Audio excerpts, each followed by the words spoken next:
আসসালামু আলাইকুম। সবাই কেমন আছেন? আশা করি সবাই ভালো আছেন। স্বাদ ও স্বাদের গল্পের সাথে আবারও আসলাম আপনাদের জন্য নতুন একটা রেসিপি নিয়ে। আজকের রেসিপিতে দেখাবো আপনাদেরকে লাউ পাতার শুটকি দিয়ে ভর্তা। সো দেখার জন্য সবাই আমার সাথে থাকুন, আমার ফেসবুক পেজে লাইক করুন। সো আজকে আবারও আসলাম আপনাদের জন্য লটকা শুটকি দিয়ে লাউ পাতা ভর্তা বানাবো। সো এখানে আমি লটকা শুটকিটা খুবই ভালো করে আমি একদম ধুয়ে নিছি এটা গরম পানি দিয়ে। এখন আমি চলে যাচ্ছি চুলোতে, বাকিটা আপনাদেরকে চুলোতেই দেখাবো সময় নষ্ট না করে।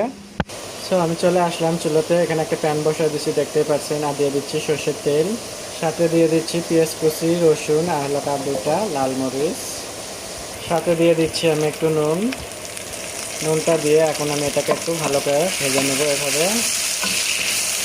এখানে পেঁয়াজ রসুনটা আমার দেখতে পাচ্ছেন একটু ভাজা হয়ে গেছে। এখন আমি এখানে কিছু মশলা অ্যাড করে দেবো। দিচ্ছি একটু আদা বাটা, খুবই সামান্য রসুন বাটা, হাফ চামিচ আমি এখানে হলুদ পাউডার দিচ্ছি। ভর্তাটা ঝাল ঝাল হবে দেখে আমি এখানে 1 চামচ মরিচের পাউডার দিচ্ছি। সুন্দর করে একটু মিশিয়ে নেবো এভাবে নাড়াচাড়া দিয়ে। আর এর সাথে যেহেতু এটাকে আমি ভেজে নেব, এর সাথে আমি শুটকিটা দিয়ে দিচ্ছি, একদম ক্লিন করা আমার শুটকি, এটাও আমি দিয়ে দিচ্ছি। দিয়ে আমি এটাকে এখন সুন্দর করে লাল লাল করে ভেজে নেব। শুটকিটাকে দেখতেই পাচ্ছেন আমি একদম খুবই সুন্দর করে একদম লাল লাল করে ভেজে নিয়েছি এখানে। সো এটাকে এখন আমি একটু চুলা অফ করে দিয়ে ঠান্ডা করে নেব, তারপরে বাকিটা আপনাদেরকে দেখাবো। আর এর সাথে বলছিলাম যে লাউ পাতা দিয়ে আজকে শুটকি ভর্তা করব। সো লাউ পাতাটা আমি কী করেছি সেটা তো বলাই হয়নি কিংবা দেখানোও হয়নি আপনাদেরকে। সো আমি লাউ পাতাটাও দেখে নিচ্ছি। এখন এখানে আমি লাউ পাতাটা আগে থেকেই সিদ্ধ করে নিচ্ছি। এখন আমি শুটকি আর লাউ পাতা দুটাকে আমি সুন্দরভাবে ব্লেন্ডার করব, তারপরে বাকিটা দেখাবো। এটা আমার ঠান্ডা হয়ে গেছে দেখতেই পাচ্ছেন, আর কালারটা দেখতে পাচ্ছেন কি সুন্দর একদম লাল রয়েছে। এটা কিন্তু একটু আস্তে জালে ভেতর থেকে একদম লাল লাল করে ভাজতে হবে, তাহলে কিন্তু এটা ঘ্রাণ আর খেতেও খুবই স্বাদ লাগে। সো আমি ওইভাবেই ভেজে নিচ্ছি। এখন ঠান্ডা হয়ে গেছে, নিয়ে নিচ্ছি ব্লেন্ডারে। এখানে লাউ পাতাটা ব্লেন্ডারে আমি আগে থেকে নিয়ে নিলাম এটা ঠান্ডা করে।